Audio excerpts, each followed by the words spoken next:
Hello everyone, it is Mark Berman from TVMI. I'm coming to you live from the Television Critics Association Summer Press Tour with Anthony C. Ferrante, who is the director of Sharknado. Yes. I have to tell you, now, tonight, we are going to the pool for a party to watch Sharknado 2. This is all I've heard this whole tour is we're going to see Sharknado 2. Can you explain to me the massive appeal of this franchise? It's incredible. I think it's am I supposed to be looking at you right look there? At me, look at me, wherever you want to look. Whatever it's an unhinged kind of movie. It's like last summer there were so many overly serious movies in theaters. Right. I mean, there's some really good ones, but I mean, Man of Steel, while entertaining, wasn't the Christopher Reeve joyful Superman. It was kind of dark. Yeah. And there's a lot of dark movies, and here was a TV movie that was completely bug nuts crazy, that was trying to do what the big studios do with like the craft service budget of Man of Steel for one day of craft service. Right. And it kind of captivated everybody. I think we put out this trailer and originally it looked like a big studio movie, and I think people were going, well, I want to watch this movie to see how they only had those effects in the movie and see how they fail not living up to the trailer. And then it lived up to it and then some, just because it was so insane. But the other part of it was, it's like there's a core audience for these Sci-Fi Channel movies. We had those, but we got a lot of other people.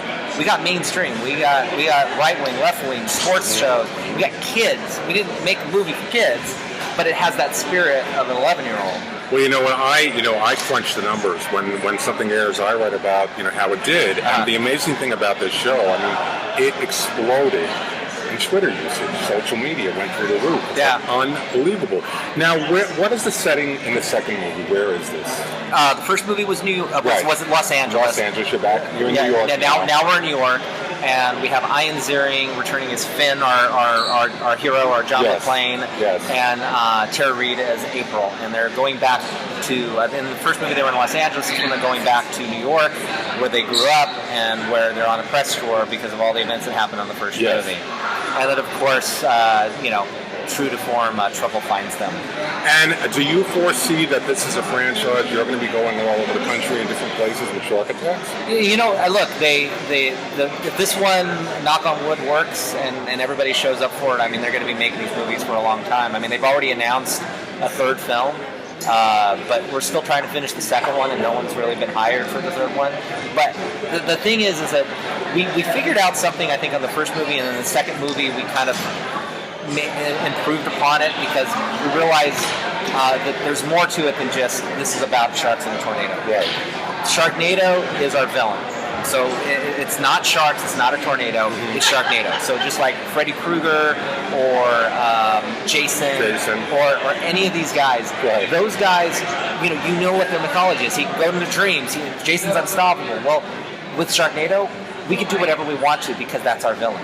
It could do crazy things. Like in the first movie, a shark can land on a car and chomp through the hood.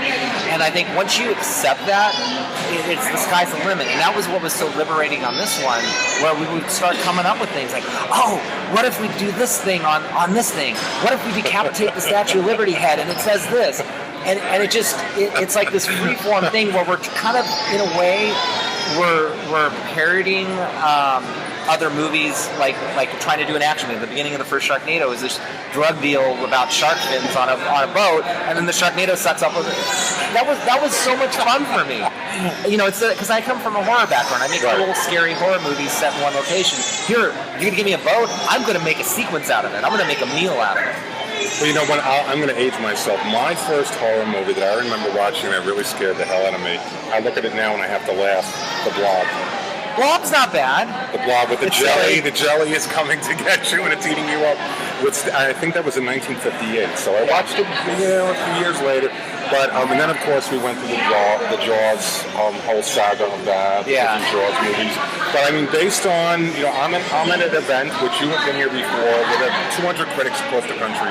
I've never seen so much excitement about seeing something at this event that we're going to be seeing tonight. So by the time this airs, I will have seen it. And I will be telling my other critics, I can't wait till the third one and the fourth and the fifth and the sixth. But I have to congratulate you because you know what?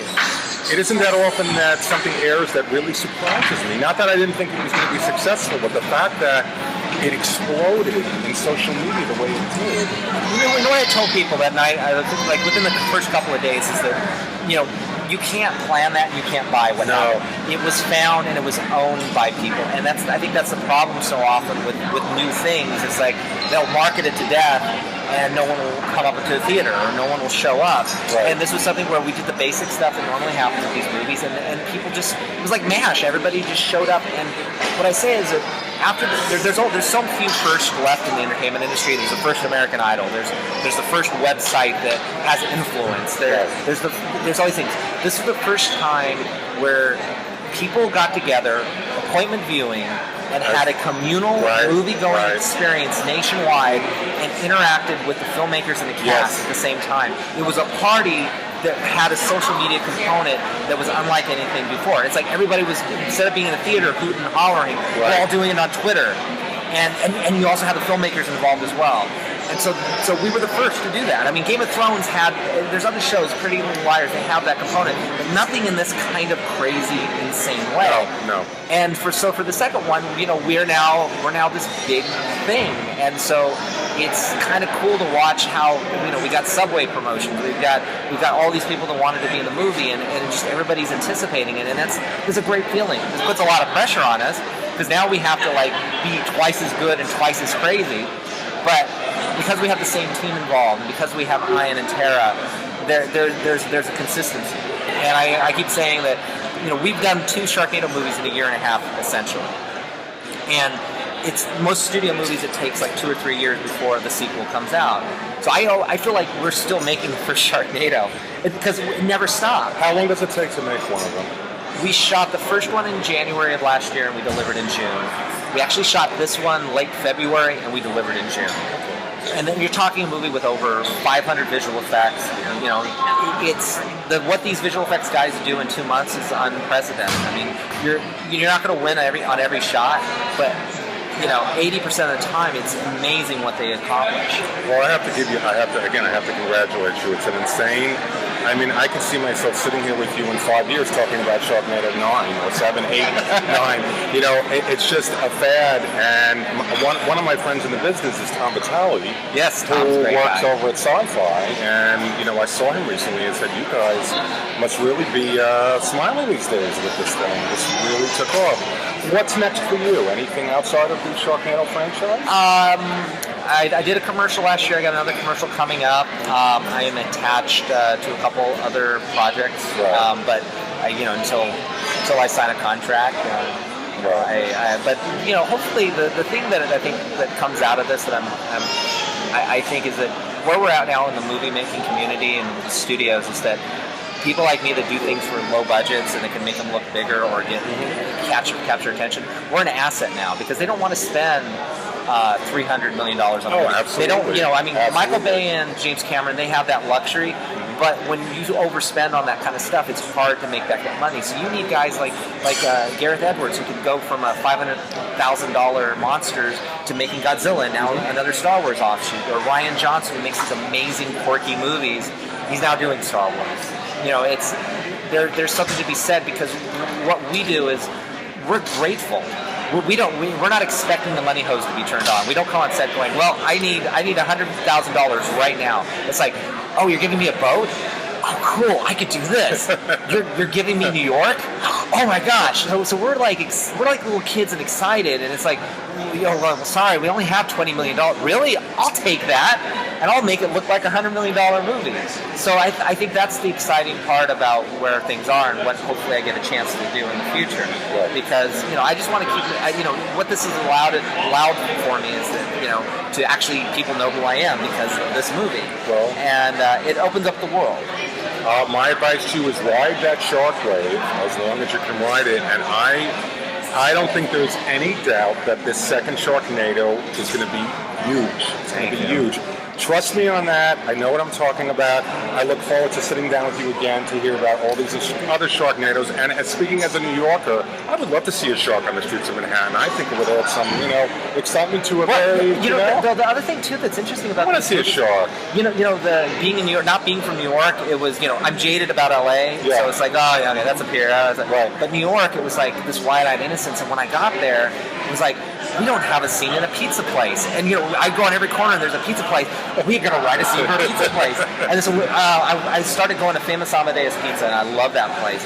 And then so the location people went, hey, we want to shoot there, and so we were shooting at my favorite pizza place there. The other thing that I wanted to promote is because we can't afford to license songs for a lot of these movies, Robbie Rist, who I've worked with for many years, he was cousin Oliver. I know exactly who Rob. He's a Facebook friend of mine. Yeah, he's fantastic. He killed the Brady Bunch, right? Okay. He killed the Brady Bunch. Right. But he's also Puffy on Dr. McStuffins. Right. But he was the first movie as Robbie the bus driver. Yeah. But on all 5 of my movies, because we couldn't license songs, Robbie and I do a lot of songs for the movies because we need stuff that sounds a certain way. Yeah. So we did the theme song to Sharknado on the first movie, and a few other songs. We did a couple on this one. And at the end of this month, under our own band called Quint, we're releasing a 10-song album with a bunch of the songs that we've done for various movies. So cool. That's kind of exciting. It's called Great White Skies. I'm excited to be sitting next to somebody that knows Robbie Rist, that works with Robbie Rist. Robbie Rist is the most talented guy in this town that no one knows about. Listen, speaking as the ultimate Brady Bunch fan, I was disappointed that we didn't see more of Cousin Oliver. I was expecting that 6th season, and they canceled it, but that show never died. He did not kill the show. No, he did not kill the show, and he was going to come back for a 6th season, by the way. Yeah. And they canceled the show. Unfortunately, he never did come back for any of the revivals. But hey, you never know. But you know what? As a musician and in all the look what he's done. He's been there for every generation. Brady Bunch, Teenage Mutant Ninja Turtles, definitely, and Doc McStuffins, and now Sharknado. He was the guy that told me. I told him when they were talking to me about Sharknado. He was like, "You must do this movie."